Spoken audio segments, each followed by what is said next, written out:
Hi everyone, welcome to Becky's Crafts and Goodies. I hope you're all okay. Now we've got a baking video here for you today and I'm going to use this new tin. Now I bought this from Amazon. It was quite pricey, it was $16.99, but the difference in this tin is they have a loose base bottom. So if you can see the bottom there, you can, as you would do like a big cake tin, and you can push the bottom out, you can do exactly that with these. Now in here are all the little circles, the little discs that go in the bottom. But what it means we can do is we can make some mini Victoria sandwiches. In fact, there's a picture of it on the front. And they won't be in a case, they won't be in a big tin. We can make small ones and we can just push them out and they're just going to look dead super cute. I've also bought some new piping nozzles. You don't have to buy these. These were on Amazon. I thought they looked pretty cool. They were £4 something. I don't know exactly what, but they look like a real good. I don't know which one I'm going to use yet, but I just wanted to show you those. But you can pick up these. I picked these up from B&M, and there's all sorts of different nozzles there. So normally it's like a star one that would use, and you get a piping bag there, and you would just wash that one out and use it again. Now I hate washing them out. So what I'll do is I'll just use these ones from Asda and use them with that, and then I'll just throw them away afterwards. The nozzles that you get in this are not very good. They're plastic and they're a bit rubbish. So what we'll do to start with, I wanted to leave this in the packet just to show you. I'm just going to wash this, dry it, and I'll cut out some little mini like circles of baking paper just to go in the bottom. I probably won't need it because they are so small, but I'm going to do it anyway because I don't want any mishaps or mistakes with this. So I'll put the details for these, well, not that because that's B&M, but these in the description just in case you wanted to have a go at this recipe. We've got lots of fruit as well to pop on the top, and we're going to make a really nice like double cream whipped delicious blob to go on the top. So let's get cracking. Right, we're going to make the actual cakes now. And in this bowl I have 6 ounces. I'm sorry I'm saying it in ounces. I used to work in ounces with my mum when I was younger, and it's just stuck. I can't do it in grams sometimes, but it's the reason why I do it in ounces as well is, as a rule of thumb, I was taught when I was younger that each egg is worth 2 ounces of the other ingredients. And I know lots of people do weigh out their eggs and kind of do it that way. But if you need to add extra mixture, as a rule of thumb, if you're working in ounces, if you added an extra egg, then you would add an extra 2 ounces of each of these, if you see what I mean. So these are all the same amount. So because I've got 3 eggs, I would have 6 ounces of the rest. So that's kind of why I stick to working in ounces just when I'm doing this kind of cake. So I hope that makes sense. So I've just given you all my list of ingredients there. We've got 6 ounces of caster sugar, 6 ounces of self-raising flour, 6 ounces of margarine, and also 3 eggs. So we're sticking to the rule of the 2 ounces per egg. So what we're going to do is I'm going to pop this in my mixer, and we'll put the sugar and the butter or margarine in first, give that a good old whiz round, and then we will add the flour and the eggs. Now if you want to sieve your flour, that'll probably make it a little bit lighter, so that might be nice to do. Completely up to you. We'll get cracking with that. Right, so I'll pop the sugar in first. I've had my KitchenAid for a little while now and I absolutely love it. So I used to have a Kenwood mixer. Why is this not fixing down there? Oh, it is. I used to have a Kenwood mixer. My mum always had one when we were growing up, so I do like a nice food mixer. So I'll just wazz that round.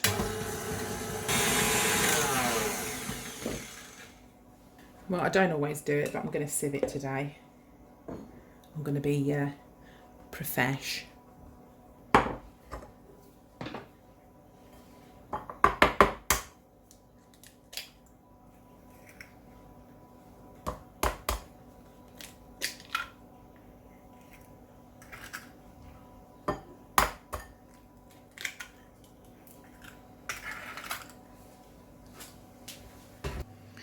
Right, so pop a little bit of this in and some flour.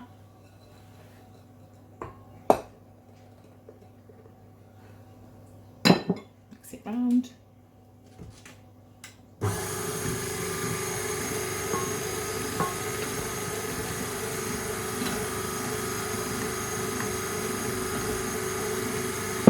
Really, I should put this on. But to be honest with you, I never really bother that much. That's why my kitchen always ends up covered in flour.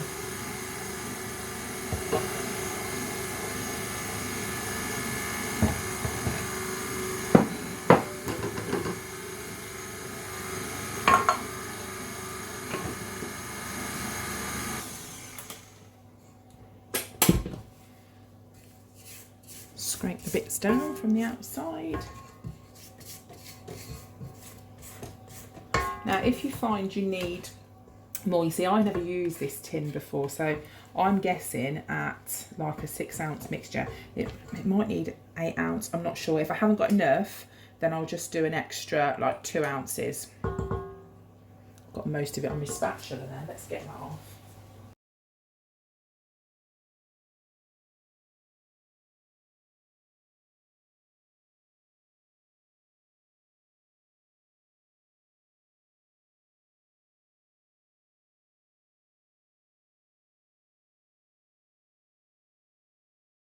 They're nice and cool now, so I'm going to take, can you see from the side, I'm just going to take that top part off. Just cut it off because the things that I'm going to put on the top would kind of stick up a little bit too much. So you won't see that when I put stuff on it, but just as I said, make sure you've got that rim around the top, and I'll just save these little bits for the kids to eat. Now your cakes might not do this, so if they don't, then don't worry if they come out flat. Right, now what I'm going to do is to cut the cakes in half. So just get a knife and cut all the way down so you've got 2 cakes, and then do that to all the rest and pop them back onto the cooling rack. We're going to make the buttercream to go in the middle now, and I'm guessing the amount I need. I've gone a little bit more than I think I do need, but I will tell you exactly how much I used when I know. So I've put in 8 ounces of icing sugar and 4 ounces of butter, or you can use margarine, but butter does hold it better. And I'm going to pop just some vanilla extract or essence, anything like that. Rose water would be nice, something orange flavoured. You know, you could put all sorts of different things in. So this is going to go into the mixer. I'm going to mix that round, and that will give us our butter icing.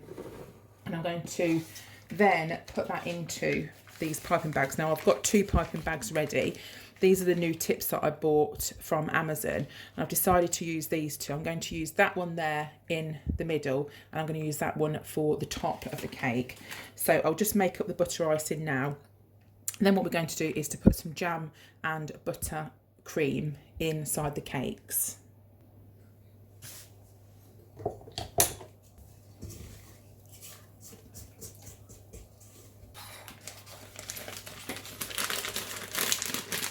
So I'm just going to put it in here.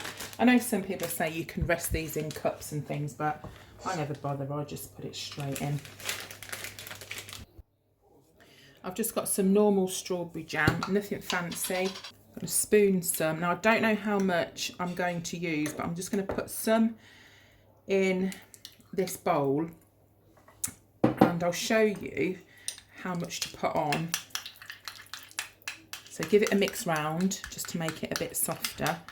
And then what you need to do is take off the top part, get some of your jam, put it on like that, and you want to spread it. I mean, you can put on as much as you want, but just spread it. And what you want to do is you need to be able to see it from the edge. So bring it all to the edge like that.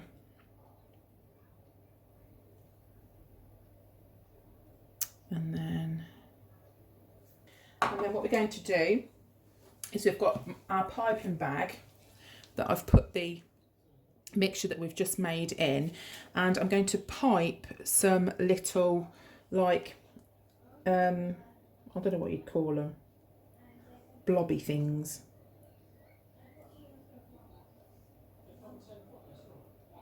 And they're not sticking to the jam very well, but and then I'll put a little dollop in the middle just to help hold it up. And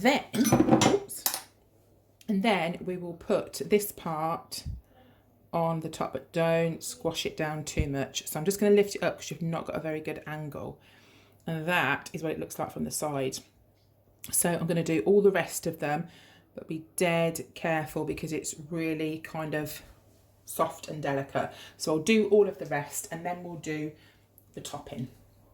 They're all ready now, and what we're going to do now is just make the topping, and for that we're going to use some double cream. We've got 284ml, which is usually about 1 carton. Now it doesn't matter if you go a little bit more, 300ml, really doesn't matter too much.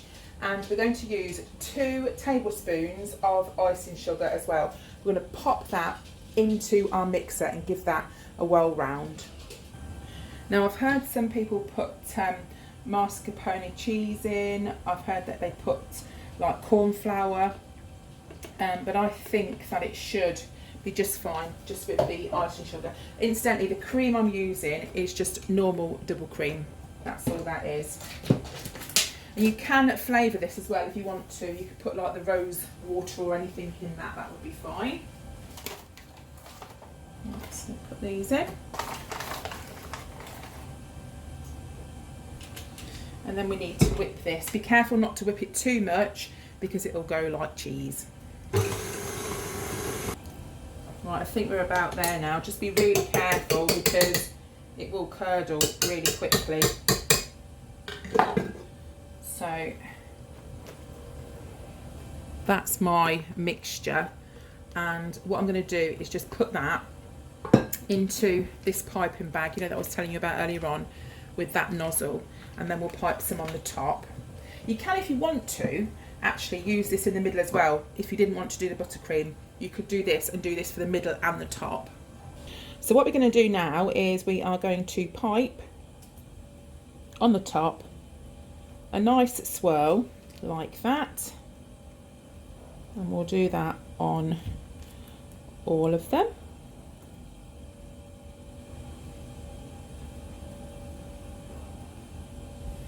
Right, now we're going to put the fruit on the top. I'll just show you the fruit we've got now. I've got some blueberries, I've got some raspberries, and also some strawberries. I've washed them all and just popped them in a bowl.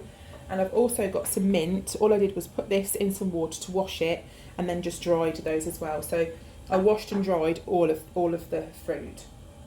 So with this, we're going to get a strawberry. Now, you could slice the strawberries if you wanted to. That would look absolutely fine. And you could, if you wanted to, just put a strawberry on the top because that would look cool just with a strawberry. But I'm going to put some extra bits on here. And maybe a raspberry on the side, and I think a leaf, a little sprig of mint would look absolutely beautiful. Now I think they look fab. If you wanted to cut the strawberry down so you've just got a slice, that would look brilliant, but I wanted a whole strawberry on mine. So what I'm going to do is finish the rest and then we're done. Here we go, so they're all finished, and hopefully you'll agree they look absolutely delicious. Wouldn't they be fantastic at a birthday party? Loads of different occasions you could use those. You could also do this on a big cake as well. If you've made a massive cake, you do exactly the same thing. Again, you can use the top part there in the middle if you wanted to. You didn't have to use butter icing. So I'm just going to put them now onto my little cake stand, but I hope I've inspired you to have a go. Just if you want to do these, take your time, just be careful, and you can make them just as perfect. So I hope you're all okay, and I will see you again soon. You take care, guys. Bye for now.